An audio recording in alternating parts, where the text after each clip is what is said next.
There is a very specific kind of peace that comes from building a life entirely on your own terms, especially when you were raised in a house where every ounce of affection had a price tag attached to it. For as long as I can remember, my value in my family was measured by how well I played the part of the compliant, picture-perfect daughter. But I stopped playing that game a long time ago. My name is Zaria Mitchell. If you're listening from somewhere far away, drop your city in the comments so I can see how far this has traveled. And please, stay with me until the end. Sitting on the porch of the modest 3-bedroom suburban home I share with my husband, Elias, I watched the morning sun catch the dust motes floating in the air of our open garage. Elias was exactly where he always was on a Saturday morning, slid underneath the rusted, heavy chassis of a 1969 Chevrolet Chevelle, a smudge of dark engine grease already forming across his jawline. At 36, he possessed a quiet, unshakable confidence that didn't require expensive suits or loud boasting. To anyone driving past our house, he looked like a blue-collar mechanic spending his weekend covered in motor oil. I took a sip of my dark roast coffee, letting the warmth settle in my chest. At 34, I ran my own boutique communications consulting firm. It wasn't a massive corporate empire, but it was mine. I built it from the ground up, securing loyal clients through late nights and relentless hard work. My life with Elias was a sanctuary of honesty. We paid our own bills, we cooked dinner together, and we never had to pretend to be anyone we weren't. But to the Mitchell family, my life was nothing short of a tragic, embarrassing failure. To understand the absolute devastation of what was about to happen, you have to understand the suffocating, image-obsessed world my parents constructed. My father, Kendrick, was 65 years old and viewed himself as the undisputed patriarch of a grand dynasty. He was a man who navigated the world entirely through the lens of country club hierarchies and zip codes.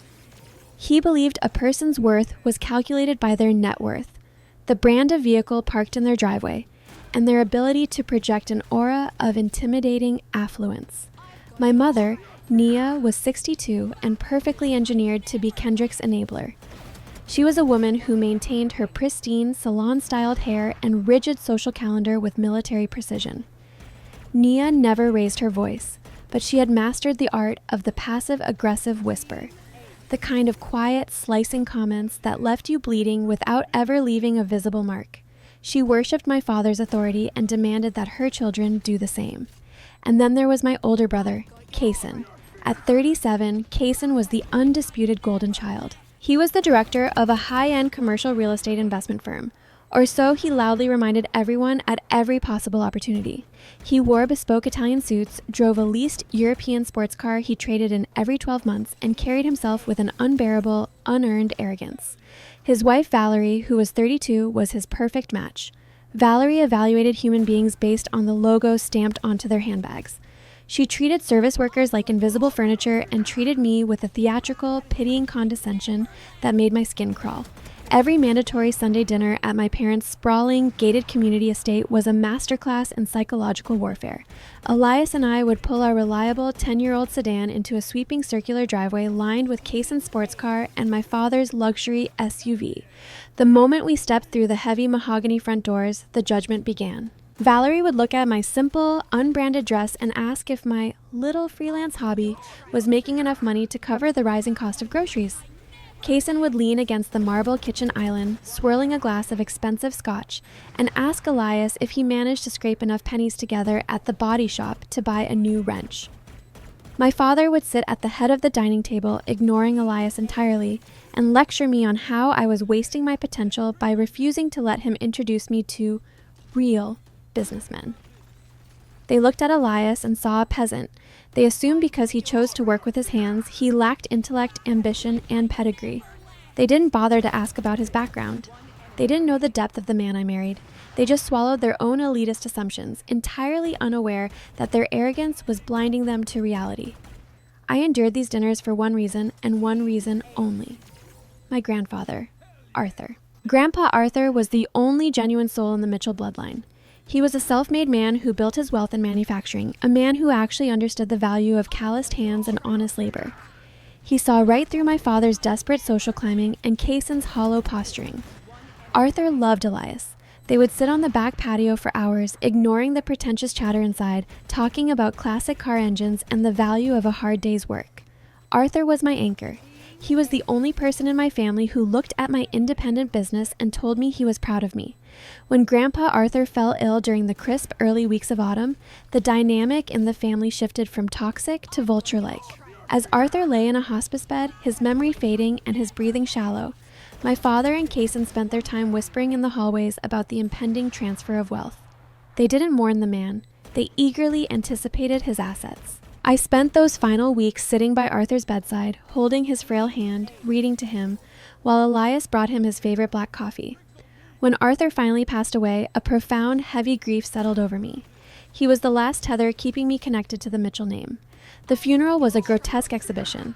My father turned the memorial service into a networking event, shaking hands with local politicians while Nia shed perfectly timed, performative tears for an audience of country club wives. 2 weeks after the funeral, the family was summoned to the downtown offices of Arthur's longtime estate attorney. The conference room was imposing, wrapped in dark wood paneling and smelling of aged leather and lemon polish. Elias sat beside me, his warm, rough hand covering my cold, trembling fingers. My father sat directly across from me, his posture rigid, adjusting the cuffs of his tailored suit. Kaysen and Valerie sat next to him, Valerie aggressively tapping her designer heel against the carpet, practically vibrating with greedy anticipation. The lawyer, an older, weary-looking man named Mr. Harrison, adjusted his reading glasses and broke the silence. He explained that Arthur's estate was vast, primarily tied up in liquid assets, blue-chip stocks, and a few key pieces of commercial property. Then he dropped the details that would ultimately shatter our family permanently. Arthur had divided the bulk of his liquid wealth between Kaysen and me. We were each left a trust fund containing exactly $2 million. For a fraction of a second, the room was dead silent. $2 million. It was a life-altering sum. It was enough to expand my consulting firm, pay off our modest mortgage, and secure a future where Elias and I would never have to worry about an unexpected medical bill or a market downturn. I felt a tear prick my eye, overwhelmed by my grandfather's final massive act of care. He wanted to make sure I was safe. But the relief was violently ripped away before I could even process it. Mr. Harrison cleared his throat, looking down at the thick legal document. However, he continued, his voice devoid of emotion, Arthur established these trusts nearly a decade ago with specific stipulations that were never updated prior to his passing. I felt Elias's grip tighten slightly on my hand. A cold knot formed in the pit of my stomach. The trust allocated to Kaysen is to be dispersed immediately, as he has passed the age of 35, Mr. Harrison explained, sliding a document across the table. Kaysen let out a breath he had been holding, a smug, victorious smile spreading across his face. Valerie squeezed his arm, her eyes wide with the realization of instant millions. The trust allocated to Zaria, Mr. Harrison read, his eyes flickering toward me with a hint of sympathy, is subject to an age restriction. The principal and its generated interest are to be held in a protective trust until her 35th birthday. I blinked. I was 34. I only had 1 year left. It was annoying, but not catastrophic. Okay, I said, my voice steady. I can wait a year. There is a secondary clause, Mr. Harrison said, and the temperature in the room seemed to drop 10 degrees. During the waiting period, Arthur named an executor to manage the investments and oversee the health of the trust. He appointed your father, Kendrick Mitchell, as the sole trustee with full discretionary power over the account until you reach the age of 35. The air vanished from my lungs. I looked across the heavy mahogany table. My father was not looking at the lawyer. He was looking directly at me. The expression on his face was one I will never, for the rest of my life, forget. It was a look of absolute, unadulterated patriarchal triumph. He had just been handed the leash to my financial future. In the eyes of the law, a discretionary trustee has a fiduciary duty to manage the money in the best interest of the beneficiary. But in the hands of a manipulative narcissist like Kendrick Mitchell, discretionary power was a weapon. It meant he controlled the purse strings. It meant if I wanted a single dime of my grandfather's money before my next birthday, I would have to beg my father for it. Given Zaria's unconventional lifestyle, my father said, his voice dripping with faux concern as he leaned back in his leather chair. Arthur knew she would need a guiding hand. A woman trying to play business owner while supporting a mechanic is a risky financial profile. It's my duty to ensure this wealth isn't squandered on rusted car parts. Elias didn't flinch. He didn't raise his voice or lunge across the table. He just sat there, his dark eyes locking onto my father with a calm, chilling stillness. I don't need your guidance. I said, my voice shaking with a mixture of grief and rising fury. That money is mine. Grandpa left it to me. He trusted me. He trusted me to manage it, my father corrected sharply, the facade of the benevolent patriarch slipping to reveal the dictator underneath. And I will manage it exactly as I see fit. You'll receive your allowance when I deem it appropriate. The meeting ended shortly after. We walked out of the law office and into the harsh afternoon sunlight. Kaysen and Valerie didn't even offer a word of condolence for Arthur. They were already animatedly discussing an upcoming luxury real estate auction, spending the $2 million in their heads before the ink on the transfer papers was even dry. My father stopped by his SUV. He looked at Elias, adjusting his silk tie. If you ever need a small loan to keep the lights on in that garage of yours, Elias, you just let me know. We're family after all. We take care of our own. He smiled, a cold, dead smile, and got into his car. I stood on the sidewalk, my hands balled into fists, my fingernails biting into my palms. I felt humiliated, trapped, and utterly powerless. They had won. They had taken the one pure thing Arthur left behind and weaponized it to force my submission. Elias opened the passenger door of our sedan for me. I slid into the seat, staring blankly out the windshield as he got behind the wheel. The drive back to our quiet suburb was heavy with silence. I expected Elias to be angry. I expected him to curse my father, to yell about the injustice of the elitist insults he had just endured. Instead, Elias turned on the engine, the familiar rumble filling the cabin. He looked over at me, his expression entirely composed, devoid of any panic or bruised ego. Let him feel powerful, Elias said, his voice a low, steady hum that immediately grounded my racing heart. Arrogance always makes people careless. We are going to go home, we are going to go back to work, and we are going to watch exactly what he does with that power. I didn't know it then, but the trap had already been set. My father believed he had locked me in a cage. He had no idea that the man sitting next to me was about to hand me the keys to burn his entire empire to the ground. The autumn leaves turned dry and brittle, giving way to a bitterly cold winter. For 6 months after the reading of my grandfather's will, I maintained a strict self-imposed distance from my family. I skipped the Sunday dinners, claiming my consulting firm was overwhelmed with a new marketing campaign. I ignored Valerie's passive-aggressive text messages about my absence, and I certainly did not call my father. I was operating under the naive assumption that distance would equal safety. If I didn't ask Kendrick for a single penny, if I didn't give him the satisfaction of seeing me beg for my own grandfather's money, the $2 million would simply sit in that trust, gathering interest, until the morning of my 35th birthday. I viewed the situation as a temporary holding pattern. I just had to put my head down, grind out one more year of work, and the legal cage he held over me would automatically unlock. In the meantime, my business was actually thriving. I had recently pitched a comprehensive rebranding strategy to a mid-sized sustainable cosmetics company, and to my absolute shock, they loved it. They wanted to sign a 2-year retainer contract. It was the breakthrough my boutique firm had been starving for, but taking on a client of that magnitude required immediate scaling. I needed to hire 2 senior freelance copywriters, upgrade our analytics software, and rent a slightly larger co-working space to host the client meetings. I ran the numbers late one Tuesday night, the blue light of my laptop illuminating the dark kitchen. I needed exactly $45,000 in liquid capital to cover the initial expansion costs before the client's first retainer check cleared. It was a drop in the bucket compared to the $2 million sitting in my trust fund. It was a legitimate, sound business investment.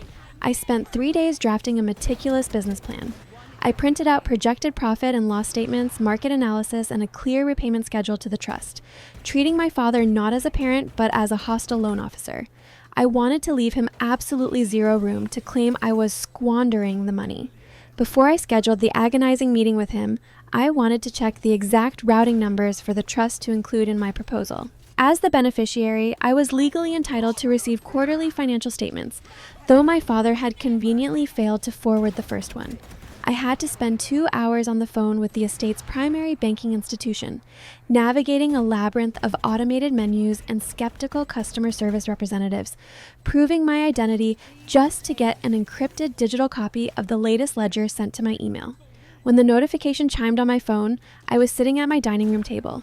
Elias was in the living room reading a thick manual on carburetor tuning, the television playing a low-volume sports game in the background. It was a perfectly ordinary, peaceful evening. I opened the PDF on my laptop. I typed in my social security number to unlock the document. The bank's logo appeared at the top, crisp and blue. I scrolled past the boilerplate legal text, my eyes scanning down to the current available balance line. I expected to see a number hovering slightly above $2 million, accounting for a conservative quarterly yield. Instead, the number printed in stark black ink was $10,432.18. I blinked.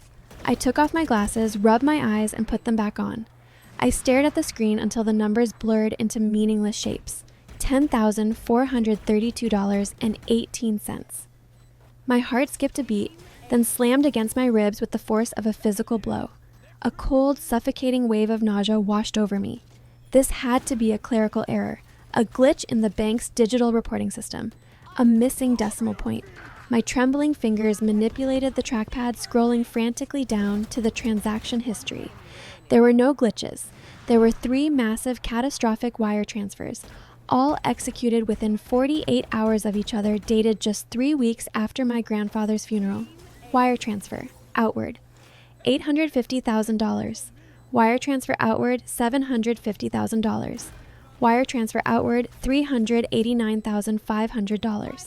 The destination for all 3 wires was listed as a corporate holding account for an LLC I had never heard of.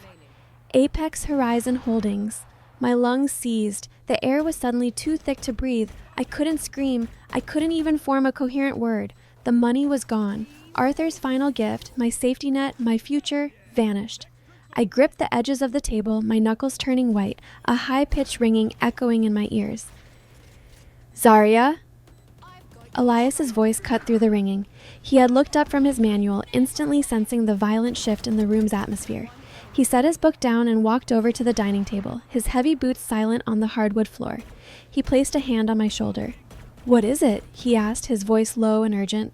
I couldn't speak. I just pointed a shaking finger at the glowing screen. Elias leaned over. His dark eyes scanned the document. I watched his jaw clench, a muscle feathering in his cheek. He didn't gasp. He didn't curse. The stillness that overtook him was far more terrifying than anger. He read the transaction history twice, committing the numbers and the LLC name to memory. "Get your coat," Elias said, his voice entirely devoid of its usual warmth. It was a flat, clinical command. "We are going to your father's house. Now." The drive to the gated community was a blur of streetlights and suffocating silence. The heater in the sedan was blasting, but I was shivering uncontrollably. My mind was a chaotic loop of denial and rage. How could the bank allow this? How could my father legally empty an account with my name on it? When we arrived at the estate, the massive house was illuminated by tasteful exterior landscaping lights. It looked like a fortress of untouchable wealth. I didn't bother ringing the bell. I used the security code I had memorized since childhood and pushed the heavy mahogany doors open. My mother, Nia, was in the formal living room, reading a lifestyle magazine. She looked up, her perfectly arched eyebrows drawing together in a frown of severe disapproval at our sudden, unannounced intrusion. "Zarya? What on earth are you doing here at this hour? And look at your shoes, Elias. You're tracking dust onto the Persian rug. Where is he?" I interrupted, my voice trembling with a rage so potent it tasted like copper in my mouth. Nia's eyes widened, genuinely taken aback by my tone. "Your father is in his study, but he is on a very important call." I didn't wait for her to finish. I bypassed the living room and marched down the wide, art-lined hallway toward the heavy oak doors of Kendrick's private study. I didn't knock. I grabbed the brass handle and shoved the doors open so hard they bounced against the doorstops with a loud, cracking thud. My father was sitting behind his massive antique desk, a tumbler of amber scotch in one hand, his phone pressed to his ear. He looked up, his face instantly flushing with indignant fury at the interruption. He muttered a quick apology into the receiver and slammed the phone down onto the leather desk pad. "Have you lost your mind?" Kendrick bellowed, standing up from his chair. "What gives you the right to storm into my home like a wild animal?" I walked straight up to the edge of his desk. I didn't bring the printed statement. I didn't need to. The numbers were burned into my retinas. "Where is it?" I demanded, my voice breaking on the last syllable. "Where is my grandfather's money? Where is the $2 million? Kendrick stopped. The red, indignant flush on his face faded, replaced by a cold, calculating mask. He looked over my shoulder at Elias, who was standing quietly in the doorway, his broad shoulders blocking the exit. My father slowly sat back down in his leather chair. He took a deliberate sip of his scotch, the ice clinking softly against the crystal. He was buying time, shifting from defense to offense. "I see you finally learned how to request a bank statement," Kendrick said smoothly, his tone dripping with patronizing calm. "I was wondering when you would get around to it." "You stole it," I whispered, the reality of his casual cruelty paralyzing me. "You emptied the entire trust." "I did not steal anything," Kendrick replied, his voice rising, demanding authority. "I exercised my legal, fiduciary discretion as the appointed trustee. I made an executive decision regarding the reallocation of family assets for the greater good of the Mitchell legacy." "The greater good?" I repeated, my voice rising to a hysterical pitch. "You wired nearly $2 million to an LLC. That money was specifically designated for me." Kendrick let out a heavy, long-suffering sigh, the kind a parent gives a toddler throwing a tantrum. Arthur was a brilliant man, but his financial planning in his final years was overly emotional. He didn't understand the current market. Kaysen's commercial real estate firm was facing an unprecedented liquidity crisis. A massive development project was on the verge of collapsing due to aggressive lending terms. He leaned forward, resting his elbows on the desk, his eyes locking onto mine with absolute, unapologetic entitlement. If Kaysen's firm defaulted, the resulting bankruptcy would have dragged the Mitchell name through the mud. It would have destroyed our reputation with our investors. I could not allow that to happen. So I used the discretionary clause your grandfather foolishly left in my control. I transferred the funds to stabilize Kaysen's project. I stared at him, the monstrous logic of his explanation short-circuiting my brain. "You robbed your own daughter to pay off your son's bad debts? To save your precious social status?" "Oh, grow up, Zaria," my father snapped, losing his veneer of calm. "You do not need $2 million to run a makeshift marketing blog out of your spare bedroom. You are a woman playing at having a career. Kaysen is building actual wealth. He has a wife. He has a legacy to maintain." He sneered, his gaze sliding past me to Elias. "Besides, you chose to marry a man who provides nothing. If Elias wants you to live like a millionaire, he should put down his wrenches, take off his dirty boots, and figure out how to navigate the real corporate world. Until then, you will live within the means your husband provides. The family capital is reserved for those who actually know how to multiply it." The profound, agonizing sexism of his words hit me like a physical strike. He hadn't just stolen my money, he had completely erased my autonomy, my hard work, and my worth as a human being, simply because I didn't fit into his archaic, patriarchal mold. I opened my mouth to scream, to tear his office apart, to promise him I would drag him into a courtroom and ruin him. But a hand gently wrapped around my upper arm. "Elias." "We're leaving," Elias said softly. "No!" I yanked my arm, hot tears finally spilling over my eyelashes. "He can't do this. I am calling a lawyer." "Zaria, look at me." Elias's voice was a low, commanding rumble that forced me to break eye contact with my father. I looked up at my husband. His dark eyes were entirely devoid of panic. They were sharp, calculated, and terrifyingly lucid. "We are leaving. Now." Something in his tone, a strange, unyielding certainty, made me stop. I looked back at my father, who was leaning back in his chair, swirling his scotch, looking entirely victorious. He truly believed he had won. He believed I would go home, cry into my pillow, and eventually accept my place at the bottom of the family hierarchy. I turned around and walked out of the study. The drive home was vastly different from the drive there. I was no longer shivering. I was completely numb. My brain felt like it was wrapped in thick cotton. My grandfather's legacy was gone, swallowed by Kaysen's incompetence and my father's ruthless favoritism. I had no money to expand my business. I couldn't even afford the retainer for a litigation attorney to fight a billionaire's estate lawyer. We pulled into our driveway. The house was quiet. I walked into the kitchen, collapsed into a chair at the dining table, and buried my face in my hands. The tears came then, silent and heavy, a deep mourning grief for the family I never really had. Elias didn't comfort me immediately. He walked into the kitchen, opened the refrigerator, and poured 2 glasses of cold water. He set one down in front of me, then pulled out the chair opposite mine and sat down. He didn't look like the man who spent his weekends underneath classic cars. The relaxed, easygoing posture was gone. His shoulders were squared, his jaw tight. He reached out and pulled my laptop toward him, waking up the screen. The PDF of the bank statement was still open. "Elias, what does it matter?" I whispered, my voice thick with tears. He exploited the discretion clause. He admitted it. The lawyers will just say he acted within his legal rights to protect the family's broader financial interests. He covered his tracks. He didn't cover anything, Elias said, his voice dropping into a register I rarely heard. It was crisp, analytical, and brutally precise. Because Kendrick doesn't understand forensic accounting. He understands country club handshakes. Elias turned the laptop slightly so I could see the screen. He pointed a calloused finger at the LLC name on the wire transfers. Apex Horizon Holdings. Zarya, what do I do for a living? Elias asked quietly. I frowned, wiping a tear from my cheek, confused by the sudden shift in conversation. You have the restoration garage. You fix classic cars. That's what I do now. That's what I do to keep my blood pressure down, Elias corrected gently. But before we met, before I bought the garage, what did I do for 10 years? My mind raced back to our early dates, the fragments of his past he rarely discussed because he hated the corporate world so much. You worked for the government. You were an accountant. I wasn't just an accountant, Elias said, leaning closer, his eyes locking onto mine with an intensity that made the hair on my arm stand up. I was a senior forensic auditor for the Criminal Investigation Division of the Internal Revenue Service. My entire job for a decade was dismantling complex financial crimes, tracing offshore accounts, and building federal wire fraud cases against men exactly like your father. I stopped breathing.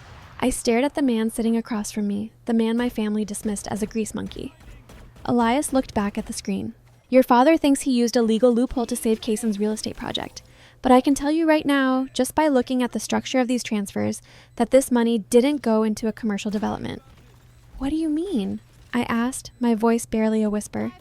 When a legitimate real estate firm faces a liquidity crisis, you don't wire $2 million into a blind holding LLC in Delaware in 3 random massive increments, Elias explained, his voice slipping effortlessly into the clinical terminology of a seasoned investigator.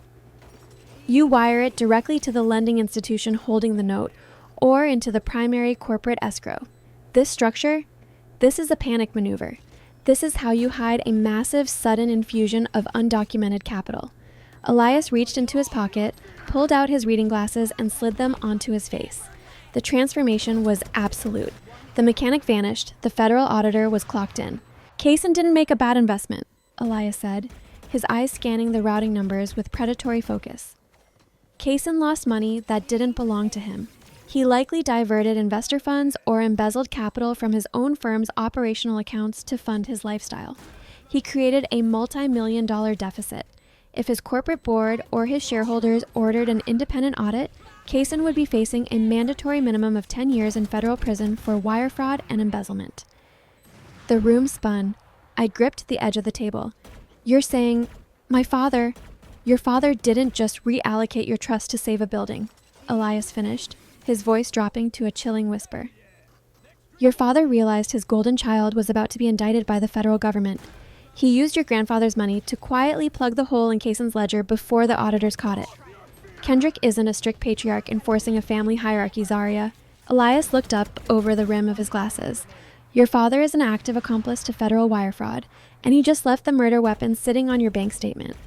The profound, crushing betrayal I felt an hour ago morphed in an instant into something entirely different. The tears dried on my cheeks. The heavy, suffocating weight of my victimhood evaporated, replaced by a sudden, razor-sharp clarity.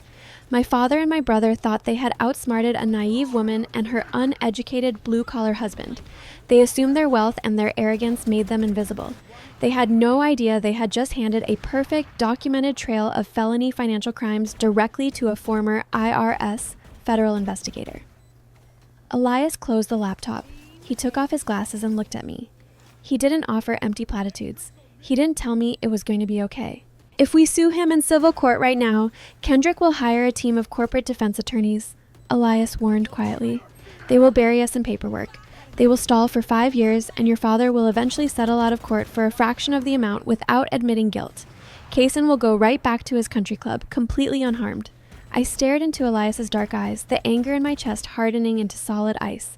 I don't want a civil settlement. I want them to pay for exactly what they did. A slow, terrifyingly calm smile spread across my husband's face.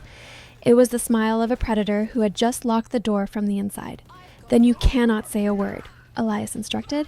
You have to go full no contact. You let them believe they won. You let Kaysen continue spending money he doesn't have. You let Kendrick sit on his throne, convinced he is untouchable.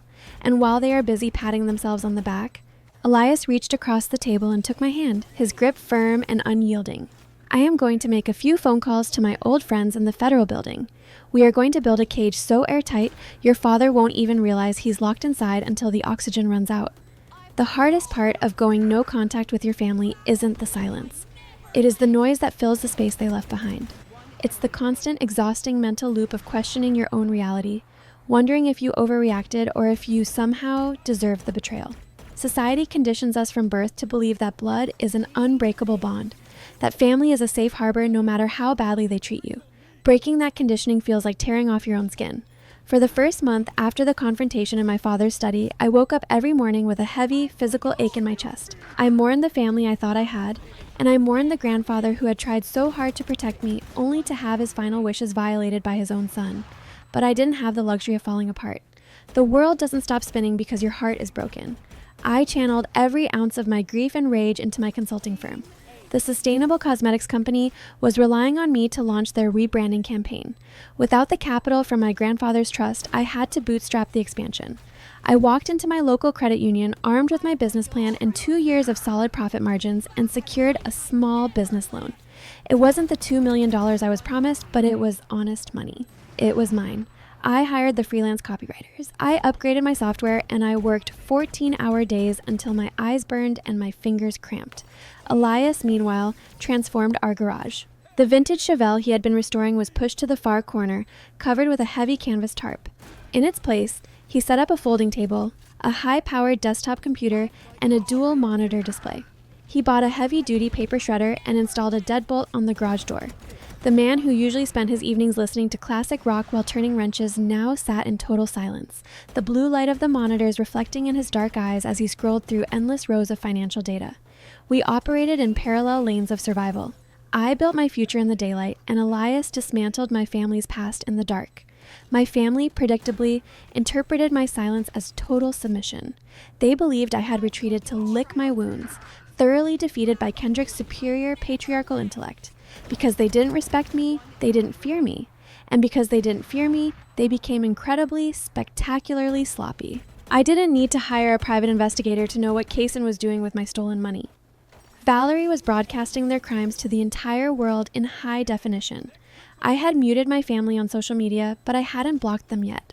Elias asked me to keep the window open for intelligence gathering. Every night before we went to sleep, I would open Valerie's Instagram page. It was a digital monument to unearned wealth. 2 weeks after Kendrick emptied my trust, Valerie posted a photo of a brand new matte black Mercedes G-Wagon parked in their circular driveway, complete with a massive red bow on the hood. The caption read, "When your husband is the hardest working man in commercial real estate, he deserves his dream toys. Hashtag blessed, hashtag wifey life, hashtag Mitchell Empire." A week after that, it was a photo dump from a spontaneous first-class trip to the Maldives. Pictures of Kaysen drinking champagne on a private yacht, Valerie showing off a new diamond tennis bracelet, and sweeping videos of an overwater villa that cost thousands of dollars a night. They were celebrating. They were taking victory laps funded entirely by the inheritance Arthur meant for me. Kaysen's firm had been on the verge of total collapse, facing a multi-million-dollar deficit, yet here he was, bleeding cash like a lottery winner. "Look at this," I said one evening, handing my phone to Elias across the kitchen island. I pointed to a video of Kaysen pouring a $1,000 bottle of wine into a tower of crystal glasses at a beachfront resort. They aren't even trying to hide it. My father said the money was to stabilize Kaysen's real estate project. He said it was for the greater good of the family legacy. This isn't stabilizing a company, this is a shopping spree. Elias took the phone, his eyes narrowing as he watched the video loop. He didn't look angry. He looked fascinated, the way a scientist observes an insect in a jar. When people steal a massive amount of money to cover a debt, they rarely stop there, Elias explained quietly, handing the phone back to me. The adrenaline of getting away with the initial crime creates a false sense of invincibility. Kaysen didn't just use your trust to plug the hole in his corporate ledger. He clearly siphoned off a massive chunk of it into his personal offshore accounts before the auditors could look at his company's books. He's burning through the surplus. "Can you prove it?" I asked, my voice tight. "Can you actually trace it from my father's bank to Kaysen's yacht?" Elias picked up his coffee mug. I already have. I reached out to a guy I used to work with at the IRS Criminal Investigation Division. Greg. He's still on the active roster. I didn't give him the names, just the LLC structure and the routing numbers your father used for the wire transfers. I leaned forward, my pulse quickening. And? The holding company, Apex Horizon Holdings, is a shell. It was registered in Delaware 3 days before your father authorized the transfers. The registered agent is a corporate filing service, completely anonymous, Elias said, his tone clinical. But money is water, Zarya. It always flows downhill and it always leaves a stain. Greg ran a quiet FinCEN check, Financial Crimes Enforcement Network. The $2 million sat in that Delaware account for exactly 48 hours before it was fractured into 24 smaller transfers. Elias stood up, pacing the length of the kitchen, his mind working through the complex web of fraud. Half of it went to a corporate escrow account to pay off a defaulted commercial loan held by Kaysen's firm. That covers the embezzlement track. The other half was funneled through a series of offshore pass-through entities in the Cayman Islands, only to magically reappear in a private wealth management account under Valerie's maiden name. My jaw clenched so hard my teeth ached. Valerie's maiden name. They had stolen my grandfather's legacy to buy designer bags and G-Wagons. So we have them, I said, a spark of fierce, terrifying hope igniting in my chest. We have the proof. We can take this to the police. Elias stopped pacing. He looked at me, his expression sobering. We have proof that Kendrick transferred the money, and we have proof that Kaysen spent it. But to trigger a federal indictment, to guarantee that Kendrick doesn't just hire a high-priced lawyer to claim it was a legitimate, albeit poorly judged exercise of his discretionary power, we are missing the keystone. The keystone? The bank compliance documents, Elias said heavily. Kendrick was the trustee, yes. But to empty an entire multi-million-dollar trust fund in a matter of days, completely bypassing the primary beneficiary, raises massive red flags at the institutional level. The bank's risk management department would have frozen those transfers pending a legal review. Kendrick couldn't have just clicked a button on his computer. I frowned, trying to follow the legal logic. Then how did he do it? To override the bank's security protocols, Kendrick would have needed documentation proving that you, the beneficiary, were fully aware of the total depletion of the asset and that you legally consented to it, Elias explained. He would have needed to submit a beneficiary waiver of rights signed and dated by you, alongside a copy of your government-issued ID. The kitchen fell dead silent. The hum of the refrigerator suddenly sounded deafening. I never signed a waiver, I whispered, the blood draining from my face. I didn't even know the money was gone until I requested the statement 6 months later. I know you didn't, Elias said gently, which means someone forged your signature on a federal banking document.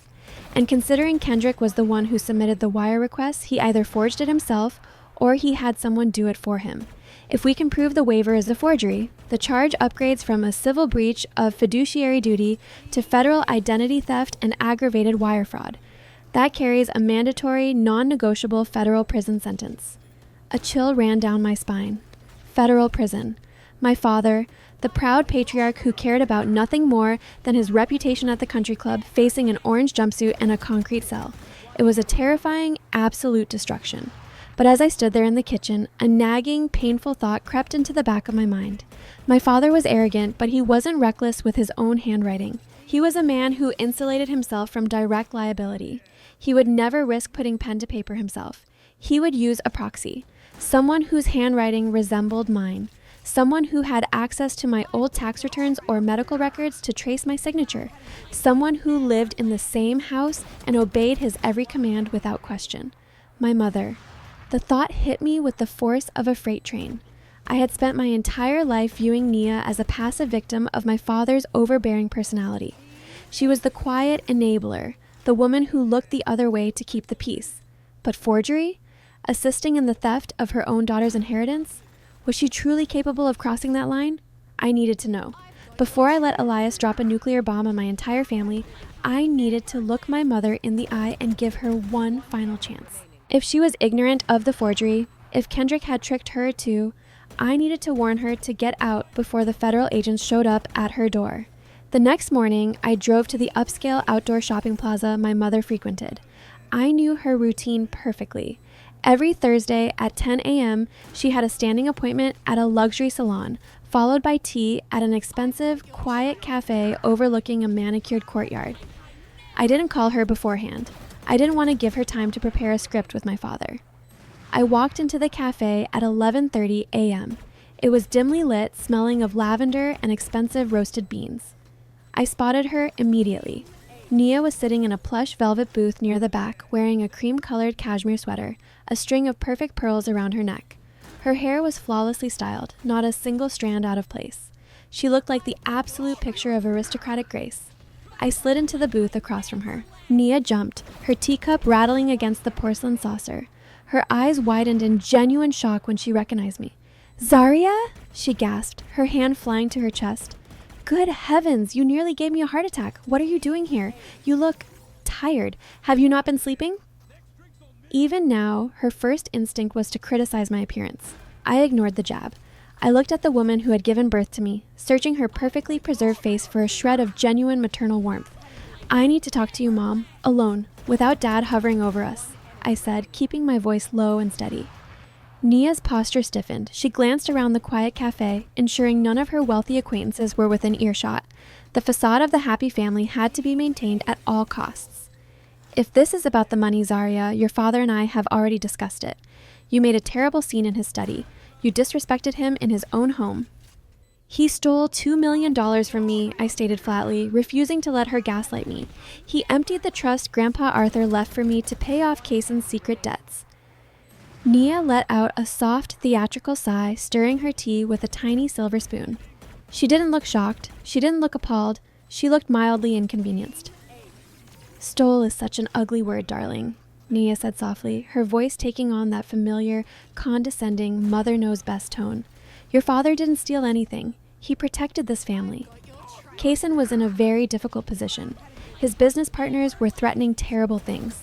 If Kaysen had gone bankrupt, the scandal would have ruined us. "Your father's reputation would have been destroyed." I stared at her, my heart breaking into 1,000 jagged pieces. She knew everything.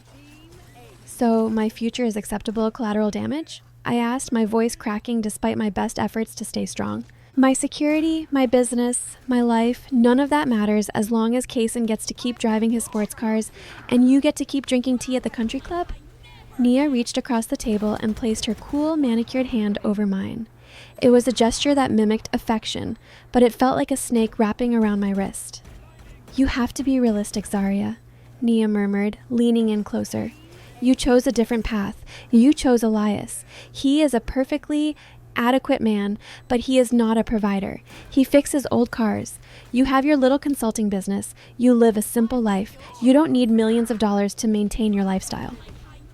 She squeezed my hand, her eyes locking onto mine with a chilling, vacant emptiness.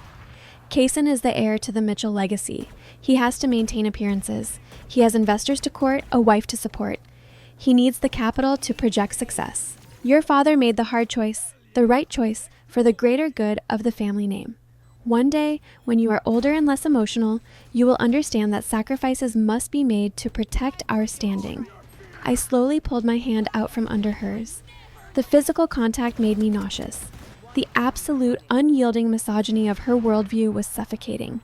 She genuinely believed that my brother, a reckless, embezzling fraud, was inherently more valuable than me simply because he was a man who wore a suit. "The bank wouldn't have let Dad take the money just because he asked nicely," I said, my voice dropping to a dead, clinical whisper. The emotion was bleeding out of me, replaced by a cold, terrifying numbness. He needed a waiver. A signed document from me, authorizing the transfer and relinquishing my rights. Nia stopped stirring her tea. The silver spoon froze in the cup. For the first time since I sat down, a flicker of genuine nervousness crossed her face. She looked away, pretending to be fascinated by the pastry display across the room. "I don't know anything about banking documents, Zaria. Your father handles the finances." "Don't lie to me," I said, leaning across the table, my eyes burning into her. "Dad's handwriting is completely different from mine. It's blocky and heavy. Mine is cursive. Yours is cursive. You used to forge my signature on my report cards when I was in middle school so Dad wouldn't see my math grades. You know exactly how to mimic my handwriting." Nia's jaw tightened. She looked back at me, her mask of maternal grace finally slipping, revealing the cold, pragmatic enabler beneath. "Your father came to me in a panic," Nia whispered sharply, her tone defensive. Kaysen was sobbing in the kitchen. He said the federal auditors were coming for his firm. He said he was going to prison. What was I supposed to do, Zarya? Let my son be taken away in handcuffs? Let our family be put on the front page of the local newspaper like common criminals? She leaned closer, her voice dropping to a harsh hiss. Yes, I signed the paper. It took me 3 seconds. I traced your name from an old birthday card you gave me. Your father overnighted it to the bank, and Kaysen was saved. It was a piece of paper, Zarya, a necessary formality to save your brother's life. Stop acting like it was a murder. The world seemed to stop spinning. The ambient noise of the cafe, the clinking of silverware, the soft jazz music, the murmur of wealthy patrons faded into a dull, distant ringing. I signed the paper. It took me 3 seconds. She didn't feel guilty. She didn't feel remorse. She viewed stealing $2 million from her daughter and committing a federal felony as a minor household chore, akin to picking up the dry cleaning or scheduling a landscaper. She had actively, knowingly participated in my financial execution to protect the golden child. In that exact moment, sitting in a velvet booth smelling of lavender and expensive tea, the daughter inside of me died. The woman who craved her parents' approval, the girl who showed up to Sunday dinners hoping to finally be seen, the sister who thought she could reason with her family. She ceased to exist. The grief evaporated, leaving behind a profound, terrifying clarity. Elias was right. They weren't a family. They were a crime syndicate disguised by country club memberships. And you don't negotiate with a syndicate. You destroy them. I slowly stood up from the booth. I picked up my purse, my movements calm and deliberate. Nia looked up at me, her expression a mix of relief and annoyance. She thought the confrontation was over.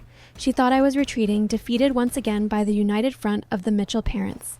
Are you going back to work? Nia asked, smoothing her cashmere sweater. Tell Elias hello for me, and please, Zarya, let this go. It's unseemly to hold grudges against your own blood. I looked down at the woman who gave birth to me. I felt absolutely nothing. No anger, no sadness, just a cold, analytical resolve. Goodbye, Nia, I said softly. I didn't call her mom. I never would again. I turned and walked out of the cafe, stepping into the bright, freezing afternoon sun. I pulled my phone from my purse and dialed Elias's number. He answered on the first ring, the sound of a computer keyboard clacking in the background. Are you okay? He asked immediately, sensing the shift in my breathing. I'm fine, I said, and for the first time in 6 months, it was the absolute truth. I felt lighter than air. The emotional shackles of my family had finally snapped. She admitted it.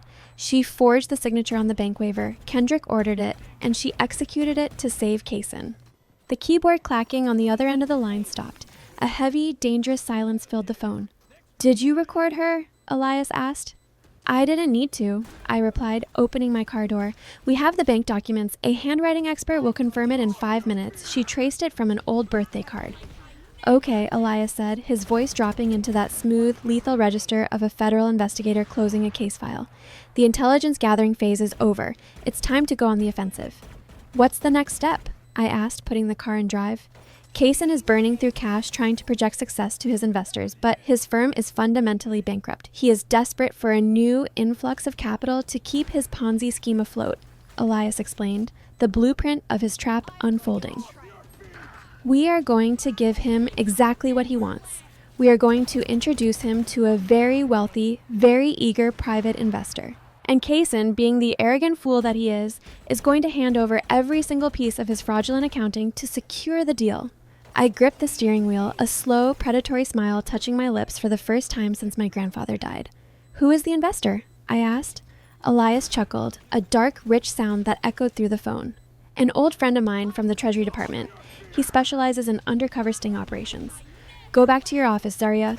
Build your company. Leave Kaysen to me. I'm going to let him dig his own grave, and then we are going to bury him in it. The anatomy of a white-collar crime is surprisingly mundane. People envision sophisticated hackers in dark rooms or criminal masterminds playing multidimensional chess.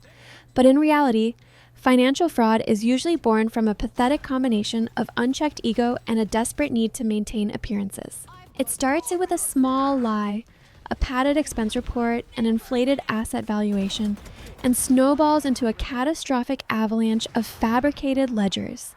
Kaysen did not steal my $2 million because he had a brilliant, disruptive business strategy that just needed a little seed capital. He stole it because he was running a localized, high-end Ponzi scheme, and the music was about to stop. Elias explained it to me one evening in the garage, standing in front of a white whiteboard he had installed over his workbench. The board was covered in a complex web of LLCs, routing numbers, and timelines drawn in black marker. Your brother's firm, Crestview Commercial, operates on a syndication model, Elias said, tapping the board with the cap of his marker. He pools money from wealthy private investors to purchase commercial properties, strip malls, office parks. He promises them a high annual yield, usually around 8 to 10%, paid out from the rental income.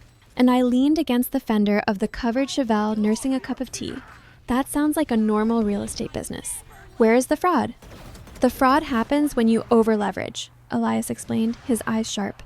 Kaysen wanted to look like a titan of industry, so he bought properties that were overpriced and underperforming. When the rental income wasn't enough to pay his investors their promised 10%, Kaysen panicked. He didn't want to admit failure because admitting failure meant losing his status at the country club. So he started taking the principal investment from new investors and using it to pay the returns of the old investors. A Ponzi scheme, I murmured, a cold chill running down my arms. Elias nodded. Exactly. But eventually the well runs dry. You can't find enough new investors to cover the mounting debt. 3 months ago, Kaysen was about to default on a massive payout to a group of very angry, very litigious equity partners. If he missed that payment, they would have forced an audit. The audit would have exposed the commingled funds, and Kaysen would have been looking at a 20-year federal sentence. And that's when my father stepped in, I said, the bitter reality settling heavily in my chest. Kendrick panicked. He emptied your trust, wired it through the Delaware Shell Company, and Kaysen used it to pay off his angry equity partners, temporarily stopping the bleeding. Elias finished, drawing a thick red line connecting my father's bank to Kaysen's firm. But here's the fatal flaw in Kaysen's psychology, Zaria. He didn't use the leftover money to restructure his firm or pay down his actual debts. He used it to reward himself for surviving. It was sickeningly accurate. The leftover stolen capital had funded the matte black Mercedes G-Wagon, the Maldives vacation, and Valerie's endless rotation of designer wardrobes.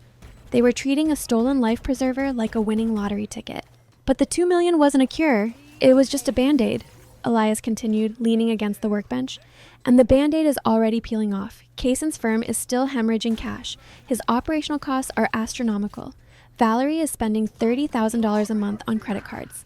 The stolen surplus is almost gone, and Kaysen has another round of investor payouts due by the end of the year. Elias looked at me, a dangerous, calculated gleam in his dark eyes. He is desperate, Zaria. He needs a massive influx of fresh capital to keep the illusion alive, and desperation makes arrogant men incredibly stupid. We are going to offer him a lifeline, the biggest, most lucrative lifeline he has ever seen, and he is going to wrap it around his own neck. The trap required precision, patience, and a flawless bait.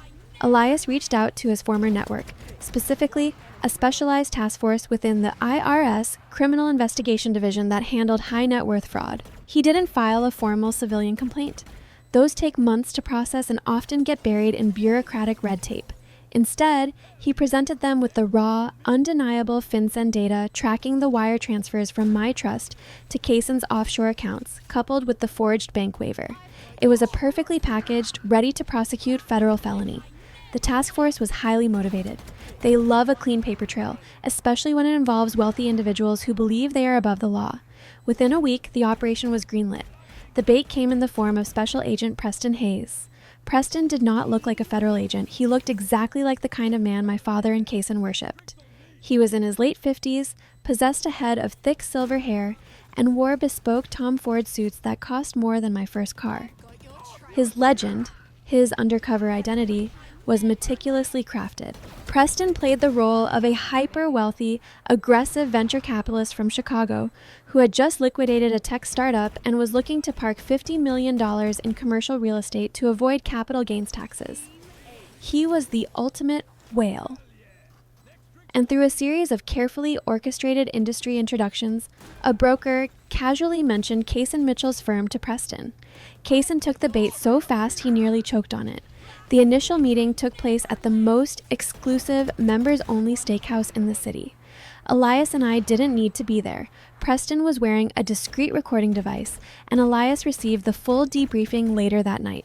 According to Preston, Kaysen arrived 30 minutes early, sweating through his expensive cologne. He spent the entire dinner trying to project an aura of dominance, bragging about his portfolio, his connections, and his impeccable family legacy. He ordered a $1,000 bottle of Cabernet, desperate to prove to Preston that he belonged in the same financial stratosphere. Preston played him like a virtuoso. He acted slightly bored, mildly impressed, and entirely focused on aggressive growth. He told Kaysen he was looking to deploy $20 million immediately, but he had a strict, non-negotiable condition. "I don't do business with amateurs, Kaysen," Preston had told my brother, swirling the expensive wine in his glass. "I've heard rumors that the commercial market in this city is tightening. I need to know your firm has genuine liquidity. I need to know you have your own skin in the game. I require a comprehensive, unredacted review of your internal financials, including proof of recent substantial capital injections. I don't invest in sinking ships." It was the perfect pressure point.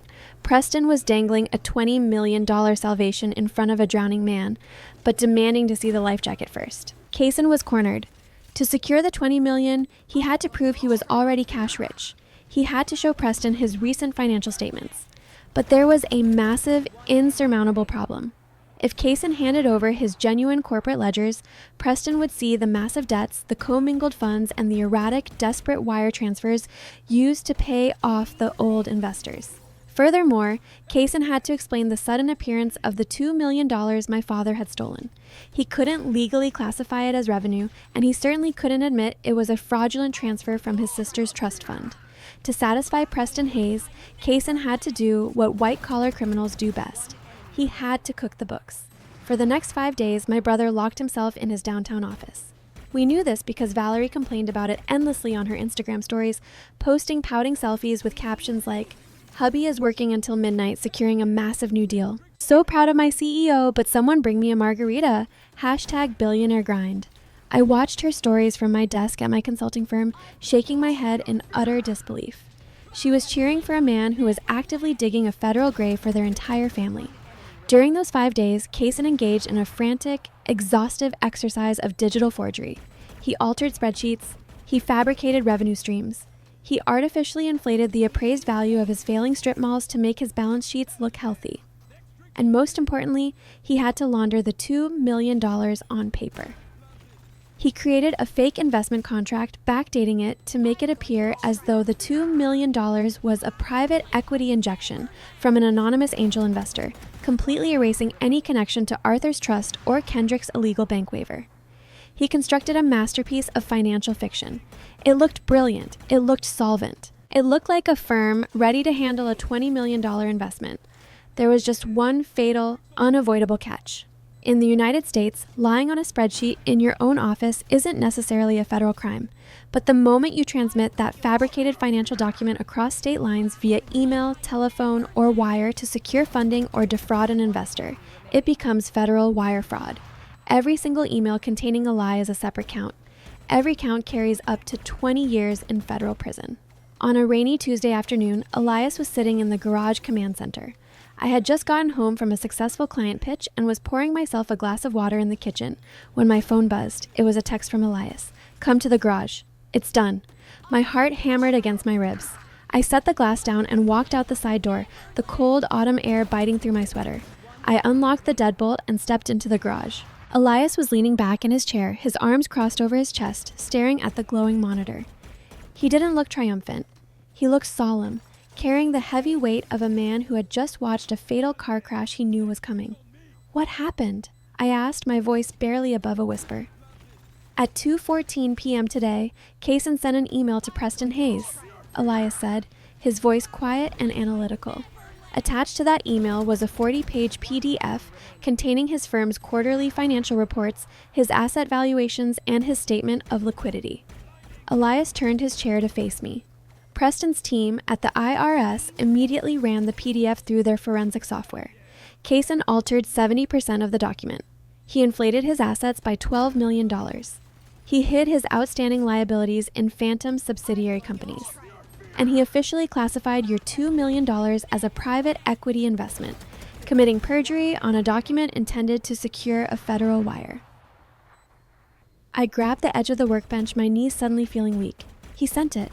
He sent it from his corporate email server, which routes through a hub in Virginia directly to Preston's undercover server in Illinois, Elias confirmed. It crossed state lines. It is textbook, undeniable, aggravated wire fraud. The SEC has been copied on the transmission. The trap just snapped shut. A bizarre mixture of profound relief and chilling horror washed over me. I wanted them to face justice, yes. But the finality of it, the realization that my brother had just irreversibly destroyed his own life because he was too arrogant to admit failure, was staggering. What happens now? I asked. Now, the federal prosecutors draft the indictments. They secure the warrants for the bank records, the corporate servers, and the physical arrests. That takes a little time to coordinate. Usually a few weeks to ensure the net is completely tight, Elias said, shutting off his monitor. So we just wait? Elias nodded. We wait. And we let them celebrate their own destruction. And celebrate they did. The sheer, blinding arrogance of my family over the next few weeks was something out of a psychological thriller. Kaysen genuinely believed he had outsmarted a Chicago billionaire. Preston had replied to Kaysen's email with a brief, congratulatory note stating the financials looked impeccable and that his legal team would begin drafting the $20 million funding agreement after the Thanksgiving holiday. Kaysen felt invincible. He had survived the liquidity crisis, he had hidden the stolen trust money, and he was about to secure a massive fortune. His ego expanded to fill every room he entered. The absolute peak of this delusion, the fourth twist in this horrific saga, arrived in my email inbox 3 days before Thanksgiving. I was at my office reviewing the final graphic design assets for my cosmetics client when a notification popped up on my screen. It was an email from Kaysen. He hadn't spoken to me directly since the funeral. I clicked open the message. My eyes scanned the text, my jaw dropping slightly in disbelief. He had CC'd my father, my mother, and Valerie. It was a digital victory lap designed specifically to humiliate me and assert his dominance. Zaria, I know you've been keeping your distance lately, probably out of embarrassment after that hysterical tantrum you threw in Dad's study. I told Dad not to hold it against you.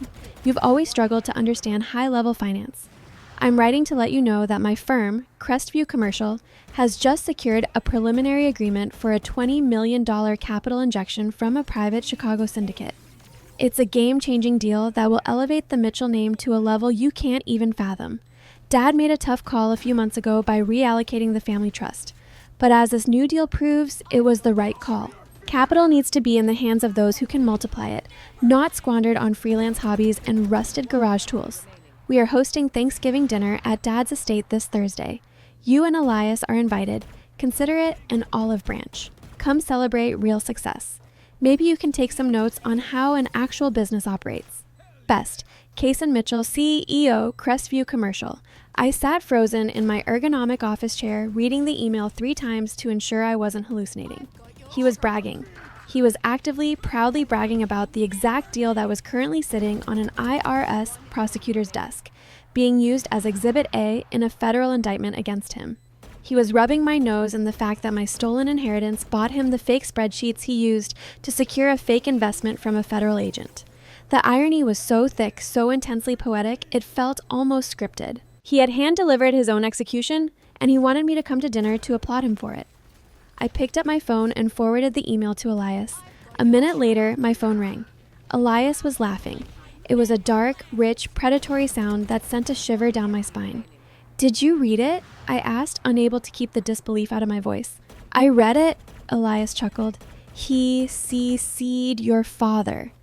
He just documented Kendrick's involvement in the reallocation in a written electronic format. They are literally doing the prosecutor's jobs for them. He wants us to come to Thanksgiving dinner, I said, looking at the blinking cursor on my screen. He wants me to sit at that table and watch him gloat. Then we will go, Elias said, his voice losing the laughter, hardening into solid steel. You don't decline an invitation to the final act, Zaria.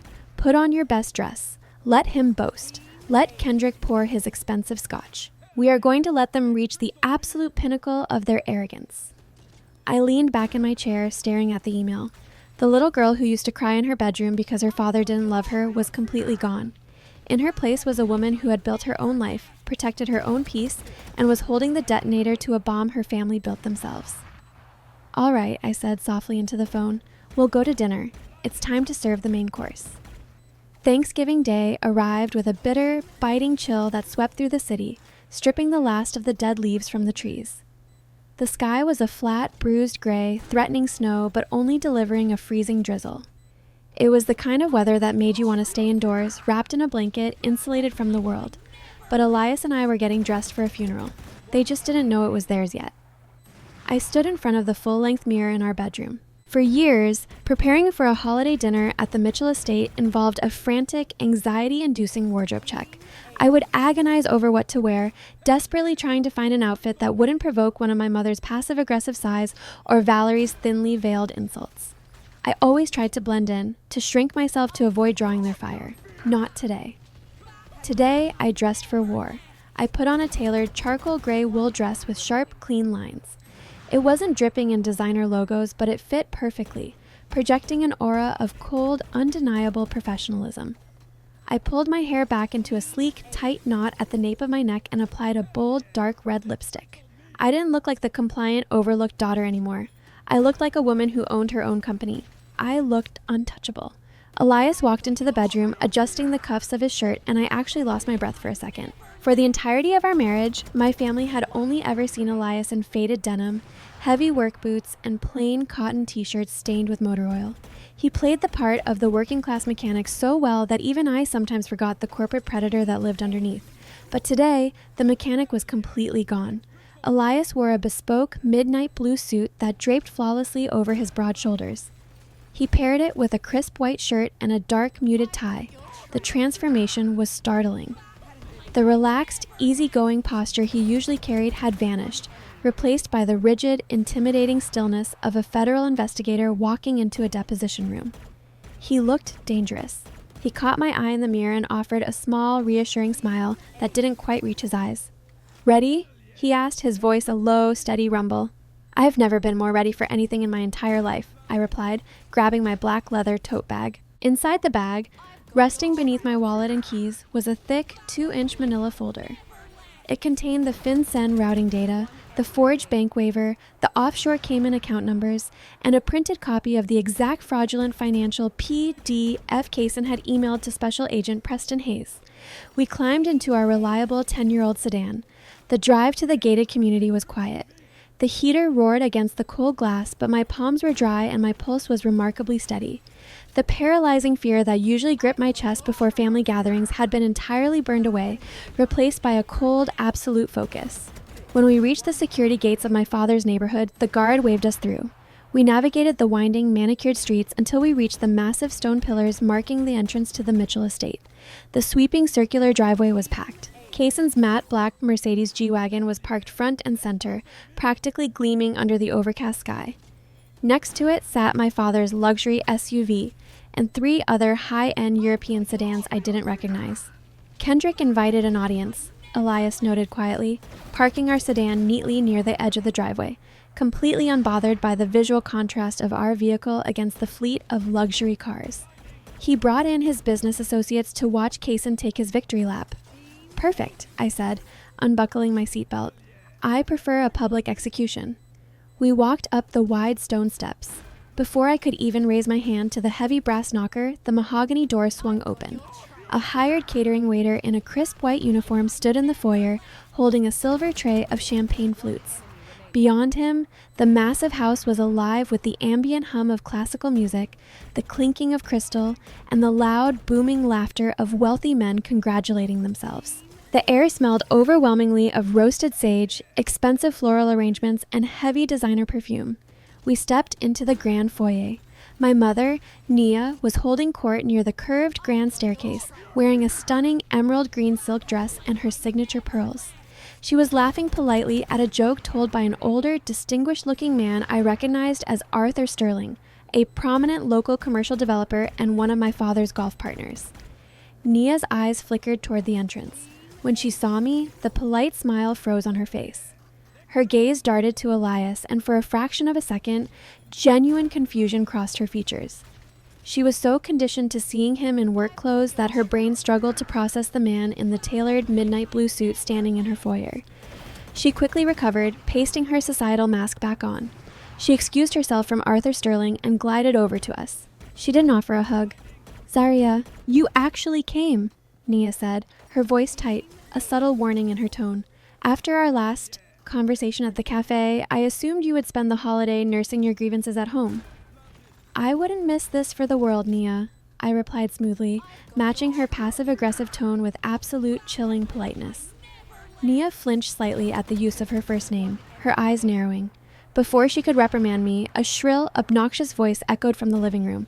"Oh, look who decided to grace us with their presence!"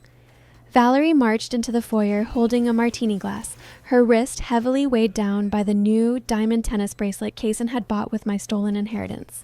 She looked me up and down, a patronizing smirk playing on her lips. "Zarya, I'm so glad you made it. And Elias," Valerie drawled, looking at my husband with feigned surprise. "Look at you in a real suit. Did you rent that for the occasion, or did Kaysen finally give you one of his hand-me-downs?" In the past, a comment like that would have made my face burn with humiliation. Today, it felt like watching a toddler play with a loaded handgun. Elias didn't frown. He didn't defend himself. He simply looked at Valerie, his dark eyes sweeping over her diamond bracelet, and offered a terrifyingly hollow smile. "It's a bespoke cut, Valerie, but I appreciate the concern," Elias said, his voice smooth and incredibly calm. "It's always fascinating to see what people choose to invest their money in when they think no one is auditing the receipts." Valerie's smirk faltered slightly, her shallow intellect failing to grasp the threat, but her predatory instincts sensing a shift in the power dynamic.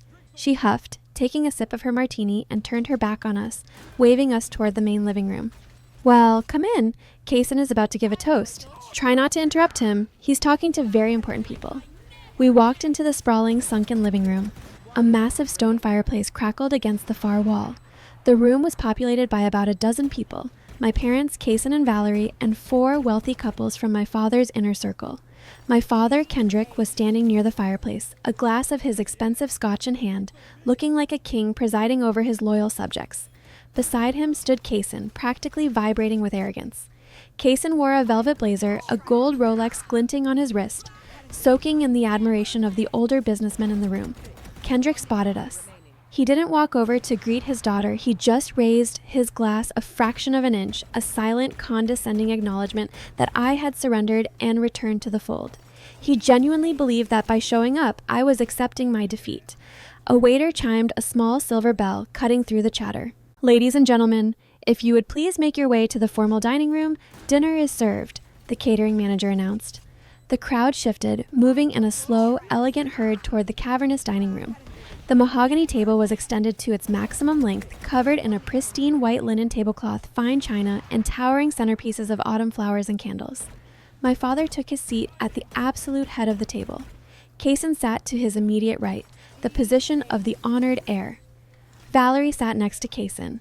The wealthy guests filled in the center seats. Elias and I were relegated to the very far end of the table near the swinging kitchen doors. It was a deliberate physical manifestation of our place in the family hierarchy, the furthest possible distance from the power center. I sat down, placing my black leather tote bag on the floor right next to my chair. Elias sat beside me, casually unbuttoning his suit jacket. The first course, a rich butternut squash bisque, was served by the silent, efficient waitstaff. The conversation immediately evolved into a self-congratulatory echo chamber for the men at the table. They discussed the stock market, interest rates, and zoning laws, throwing around financial jargon to impress one another. I ate my soup in silence, my heart beating a slow, steady rhythm.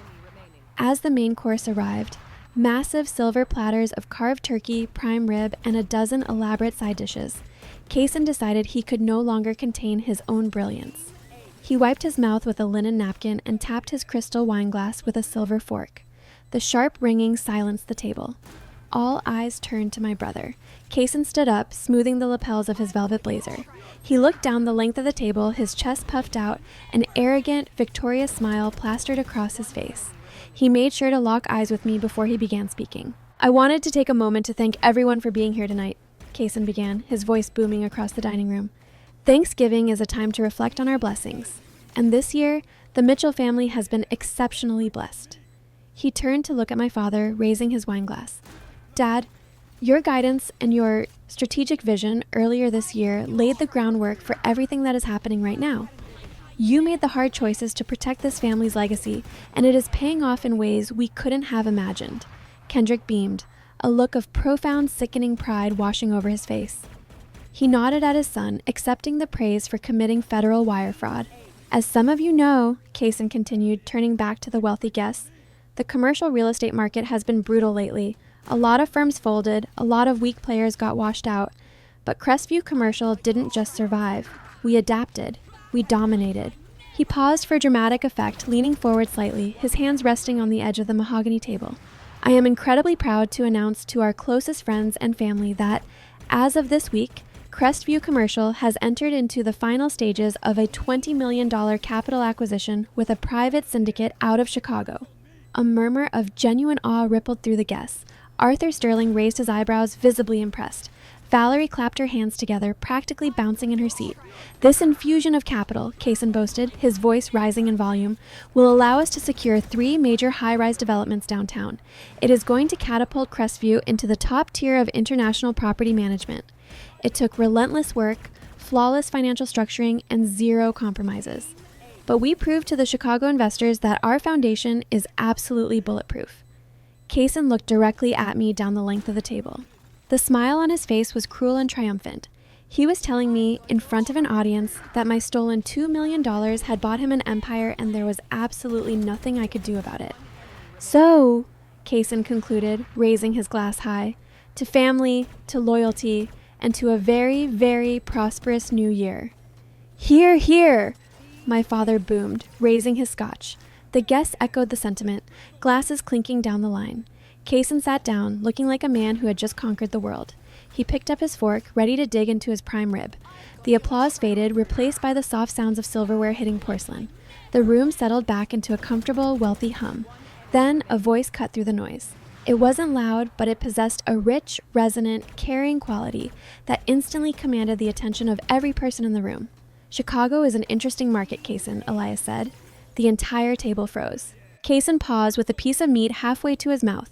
My father frowned, his heavy brows pulling together in immediate irritation. How dare the mechanic speak during a business discussion? Elias was sitting back in his chair, a glass of sparkling water resting lightly in his fingers. He didn't look intimidated by the billionaires surrounding him. He looked entirely bored. I'm sorry? Kaysen asked, his voice dripping with condescension. Did you have a question about the market, Elias? Because I can recommend some beginner podcasts if you're trying to learn about real estate. A few of the guests chuckled awkwardly. Valerie smirked. Elias took a slow sip of his water, set the glass down, and leaned forward, resting his forearms on the table. He locked eyes with my brother. The casual mechanic facade was gone. The predator had stepped out of the shadows. No podcast necessary, Elias said smoothly. I was just curious about your due diligence process. Private syndicates out of Chicago, especially those deploying $20 million in rapid liquid capital, are notoriously thorough. They usually require a multi-year forensic audit of the receiving firm's ledgers to ensure there's no commingling of funds or hidden offshore liabilities. The temperature in the dining room dropped. The wealthy guests, men who actually understood the terminology Elias was using, stopped chewing. They looked at Elias, suddenly realizing the man in the bespoke suit at the end of the table was not speaking like a laborer. He was speaking like a corporate auditor. Kaysen's arrogant smile faltered slightly. A flicker of confusion crossed his eyes. Our ledgers are pristine. My CFO handled the document transfer.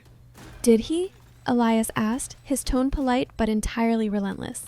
Because typically, when a firm is hiding a massive liquidity deficit, they don't use their CFO to submit the documents.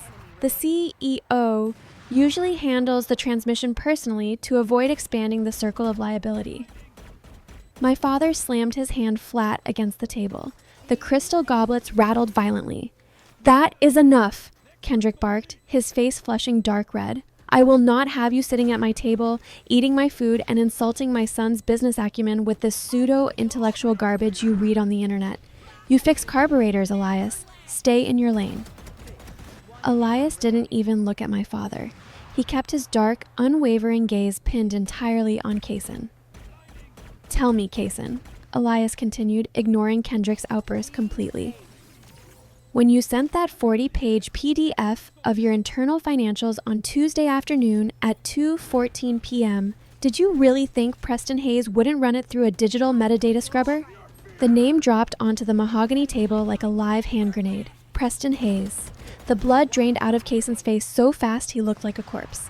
His jaw went slack. The fork slipped from his trembling fingers, clattering loudly against his gold-rimmed plate. He stopped breathing. His eyes bugged out, staring at Elias in sheer, unadulterated terror. There was no public record of Preston Hayes. Preston Hayes was a ghost, a fabricated identity created by the IRS. Kayson had never spoken that name to anyone in his family. The only place that name existed was in the encrypted emails sitting on Kayson's private corporate server. How? Kayson choked out, his voice a reedy, high-pitched gasp. How do you know that name?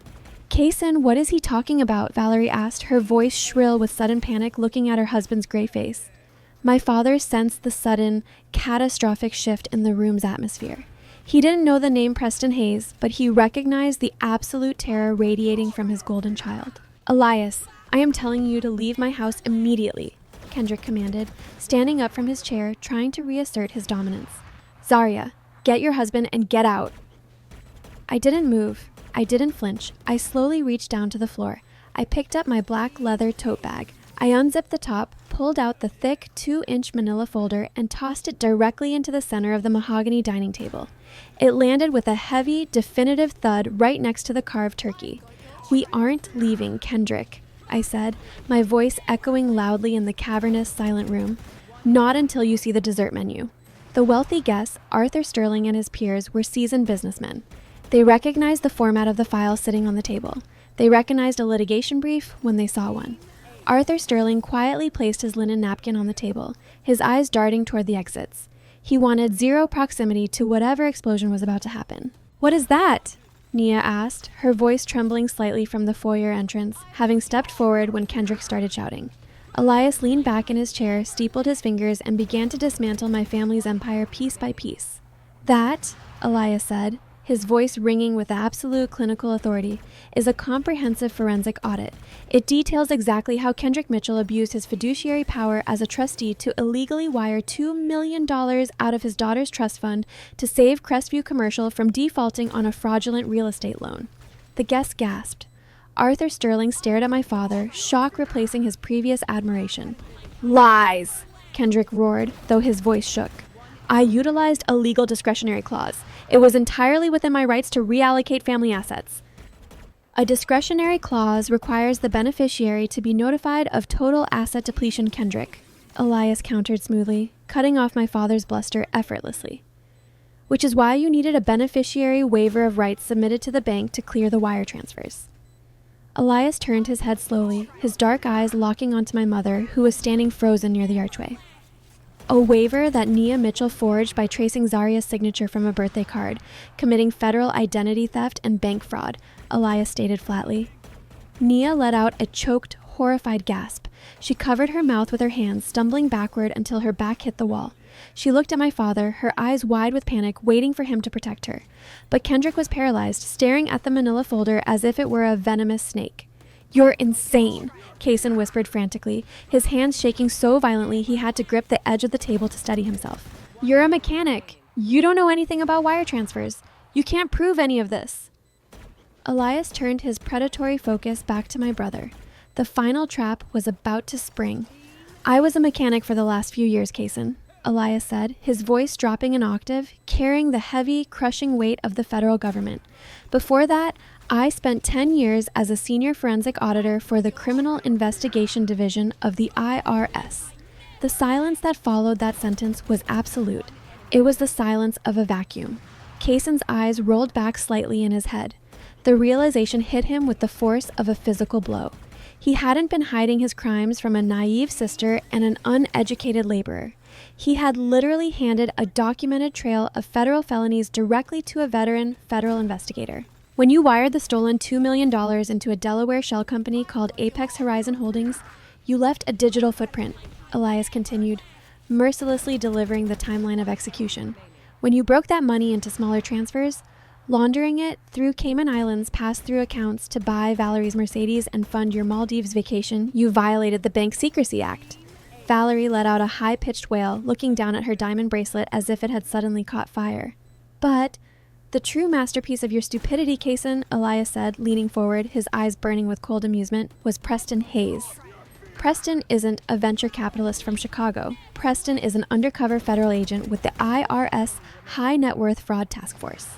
Kaysen let out a sound that wasn't quite human, a strangled, desperate sob of pure terror. He collapsed back into his chair, burying his face in his hands.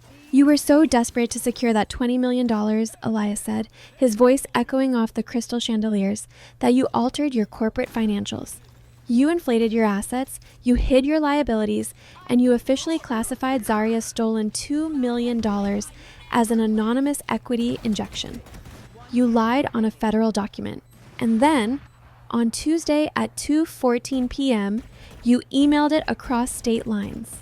Elias pointed a single steady finger at my broken, sobbing brother. That is 72 counts of aggravated wire fraud, Kaysen. With the money laundering enhancements, you are looking at a mandatory minimum of 15 to 20 years in federal prison. My father fell back into his chair at the head of the table. The arrogant, booming patriarch was gone. He looked like a fragile, terrified old man. He realized in that singular moment that he had sacrificed his daughter, his integrity, and his freedom to save a son who was completely, irredeemably incompetent. Zaria, Kendrick stammered, his voice weak and pleading. He looked down the long table at me, tears welling in his eyes. He abandoned his pride entirely, shifting to emotional manipulation. Zaria, please. Family helps family. We can fix this. I will sell the house. I will cash out my retirement. I will pay you back every single cent with interest. Just tell Elias not to file the paperwork. Please, don't destroy your brother. Don't send your mother to prison. I sat in my chair, looking at the man who had tormented me, minimized me, and stolen my future. I looked at the mother who forged my name without a second thought. I looked at the brother who used my grandfather's legacy to buy a G-Wagon. I felt no pity. I felt no sorrow. I felt a profound, overwhelming sense of justice. I slowly stood up from my chair. I looked my father dead in the eye. I didn't bring this folder here to negotiate, Kendrick, I said, my voice ringing clear and steady over the sound of Kaysen's weeping. I brought it here as a courtesy to let you know why the bank accounts are going to be frozen. I picked up my black tote bag and slung it over my shoulder. Elias didn't file the paperwork today, I stated, delivering the final fatal blow. He filed it on Wednesday morning. The intelligence packet was verified by the task force. The federal grand jury convened in a closed session yesterday afternoon. The indictments are sealed and the arrest warrants have already been signed. Kendrick let out a low, guttural moan of despair. Nia collapsed onto the bottom step of the grand staircase, sobbing uncontrollably into her hands. Happy Thanksgiving, I said to the silent, horrified room. I turned my back on the mahogany table, took Elias by the hand, and walked out of the formal dining room. The wealthy guests parted like the Red Sea to let us pass, staring at us with a mixture of profound fear and absolute respect. We walked through the grand foyer, out the heavy front doors, and stepped back into the freezing, biting winter air. As we walked down the stone steps toward our reliable 10-year-old sedan, the chaotic, panicked screams of my family erupted from inside the mansion, echoing into the cold night. The paper empire was burning, and for the first time in my life, I didn't feel the need to grab a bucket of water. I just wanted to watch the fire. The weekend following Thanksgiving was entirely silent. My phone did not ring. No angry text messages flooded my screen. The Mitchell family, for the first time in my 34 years of life, had absolutely nothing to say.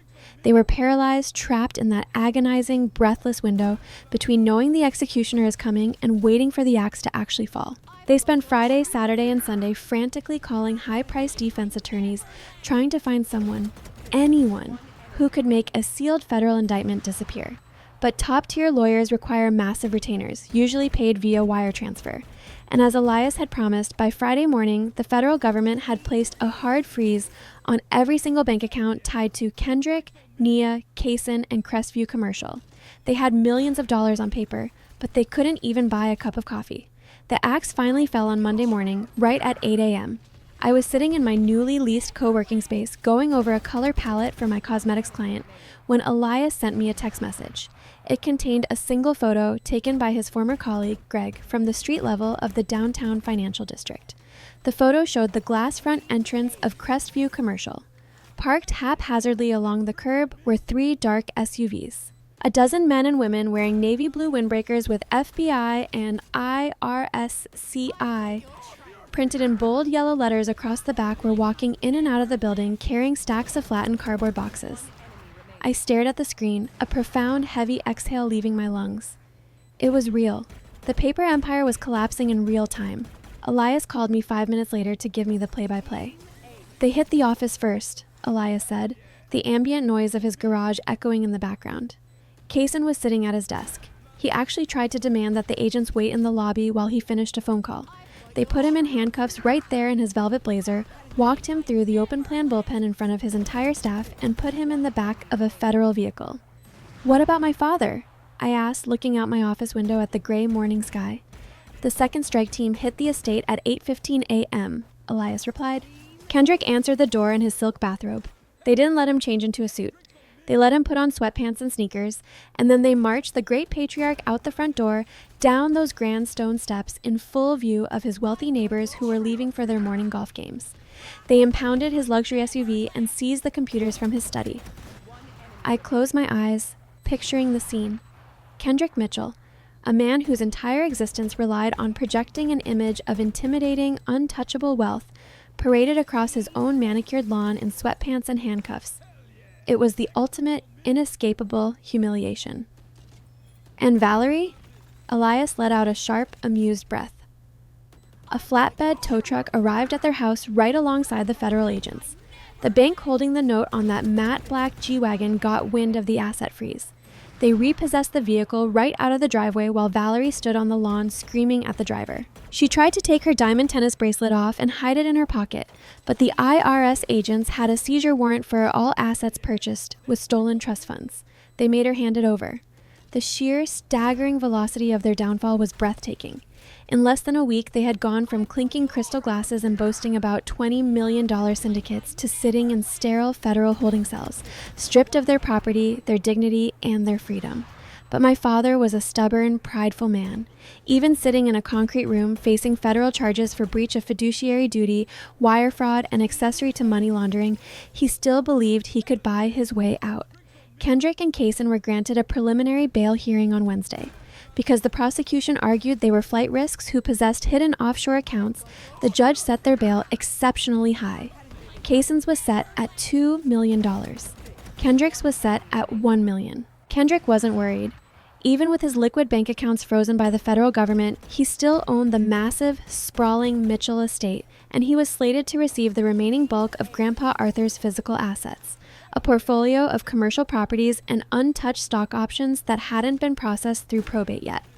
Kendrick instructed a public defender to immediately contact Arthur's estate attorney, Mr. Harrison, demanding that Harrison liquidate a portion of Arthur's remaining portfolio to post bail and hire a top-tier white-collar defense firm. That request triggered the final meeting, the absolute unyielding nail in the coffin. On Thursday afternoon, I received a formal summons from Mr. Harrison's office. Elias and I drove downtown, walking into the same dark wood-paneled conference room where this nightmare had begun 6 months ago. This time, the seating arrangement was vastly different. I sat at the head of the table. Elias sat to my right. Across the table sat my father. He looked like he had aged 20 years in 4 days. He was wearing an ill-fitting, gray, county-issued jumpsuit. His wrists were chained to a heavy leather belt around his waist. The arrogant, booming patriarch was gone, replaced by a hollowed-out, trembling old man. A bored-looking county sheriff stood by the door, ensuring he didn't move. Mr. Harrison sat at the opposite end of the table, opening the thick, leather-bound binder that contained my grandfather's final will and testament. He did not look at my father with the deference he usually afforded him. He looked at Kendrick with profound, professional disgust. "Kendrick," Mr. Harrison began, clearing his throat, "I received the request from your appointed counsel regarding the liquidation of Arthur Mitchell's remaining assets to fund your bail and your legal defense." Kendrick leaned forward, the chains rattling loudly against the heavy mahogany table. "Liquidate whatever you have to, Harrison. The lake house, the tech stocks, I don't care. Get me out of that cell so I can hire a real legal team to fight this ridiculous overreach." Mr. Harrison didn't reach for a pen. He didn't pull out a liquidation form. He simply turned a page in the heavy binder. "I cannot do that, Kendrick," Mr. Harrison stated flatly. Kendrick's brow furrowed, his patience instantly snapping. "What do you mean you cannot do that? I am the primary heir to Arthur's physical estate. I am the executor. Process the sale. You were the executor, Mr. Harrison corrected, his voice dropping into a severe legal register. And you were the primary heir, until you were indicted by a federal grand jury for defrauding a beneficiary of this very trust. My father froze, his eyes darting between the lawyer and me. Arthur was a very perceptive man, Mr. Harrison continued, looking down at the document. He knew you had a tendency to prioritize your own image over ethical boundaries. When he drafted the trust regarding Zaria, he did not just give you discretionary power blindly. He instructed me to include a highly specific, ironclad fail-safe clause. Mr. Harrison slid a copy of a legal document across the table. It stopped just inches from my father's chained hands. Section 4, Paragraph B. Mr. Harrison read aloud, his voice echoing in the quiet room.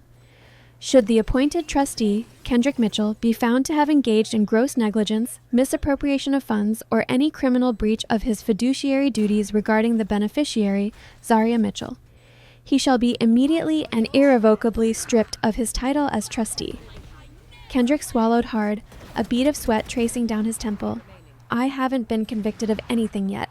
I am presumed innocent. The clause does not require a criminal conviction, Mr. Harrison countered, tapping the paper. It requires documented proof of misappropriation, which the federal government has already verified and provided to my office via the unsealed indictment. You emptied an account to fund an offshore LLC. You violated the trust. Mr. Harrison closed the heavy leather binder. The sound was as final as a judge's gavel.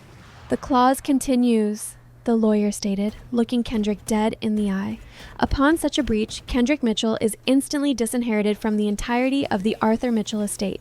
Any and all remaining assets, properties, stock portfolios, and liquid capital previously designated for Kendrick Mitchell shall immediately default to the secondary beneficiary. The air left my father's lungs in a sharp, audible hiss. He slowly, mechanically turned his head to look at me. Zaria is the secondary beneficiary, Mr. Harrison concluded. As of this morning, Kendrick, you own absolutely nothing from your father's estate. You cannot liquidate the properties because they no longer belong to you. They belong to your daughter. The silence in the conference room was absolute. My father was completely, utterly bankrupt. The federal government had seized his personal bank accounts to pay restitution for the stolen $2 million. His massive estate was about to be seized by the IRS to cover the fines for tax evasion. And now, the generational wealth he had spent his entire life waiting to inherit had been legally transferred to the daughter he had dismissed as a failure. He didn't have the money for bail. He didn't have the money for a high-powered defense attorney. He was going to have to face a federal prosecutor with a public defender who had 80 other cases on his desk. Kendrick's chest began to heave. He looked at me, his eyes wide, bloodshot, and completely broken. The realization of his total ruin crashed over him.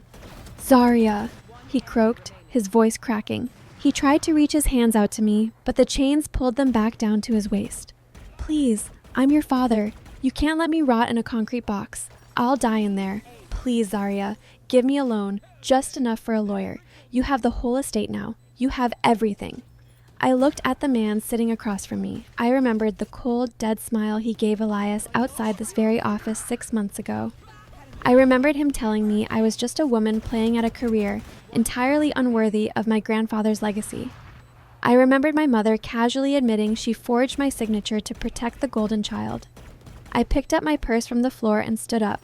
You told me once that the family capital is reserved for those who actually know how to multiply it, I said, my voice quiet, devoid of any anger or malice. It was just a simple, irrefutable statement of fact. You made a bad investment, Kendrick, and I don't fund sinking ships. I didn't wait for his response. I didn't want to hear him beg. I turned my back on my father, took Elias by the hand, and walked out of the conference room, leaving the ruined patriarch to the cold mercy of the justice system. The fallout over the next few months was swift and brutal. When people show you their true colors, you should believe them. Valerie didn't wait around to play the supportive prison wife. The moment Kaysen was denied bail and the realization set in that his real estate firm was completely liquidated, she filed for divorce. She packed whatever designer clothes hadn't been seized by the IRS, moved back in with her parents, and immediately scrubbed every photo of Kaysen from her social media accounts. He was no longer a CEO, he was a liability, and Valerie only dealt in assets. My mother, Nia, avoided federal prison, but her punishment was arguably worse for a woman of her vanity. In exchange for her full cooperation and testimony detailing exactly how my father ordered her to forge the banking waiver, she was granted a plea deal for probation. But she lost everything else. The bank foreclosed on the sprawling Mitchell estate. Her country club revoked her membership, the wealthy wives she used to drink tea with treating her like a contagious disease. With no income and no husband to fund her lifestyle, Nia was forced to move into a cramped, noisy, 2-bedroom apartment on the industrial side of the city. She spends her days watching daytime television, completely isolated, her aristocratic facade shattered beyond repair. Kaysen pled guilty to wire fraud and money laundering. He was sentenced to 12 years in a federal correctional facility. He traded his velvet blazers for a khaki uniform, his arrogant boasting replaced by the harsh, daily reality of surviving in a cell block where nobody cares about his last name. Kendrick fought his charges, stubbornly taking his case to trial with his overworked public defender. It was a massacre. The FinCEN data, the forged waiver, and the digital footprint of the offshore accounts were insurmountable. He was found guilty on all counts and sentenced to 15 years. He will be 80 years old by the time he is eligible for parole.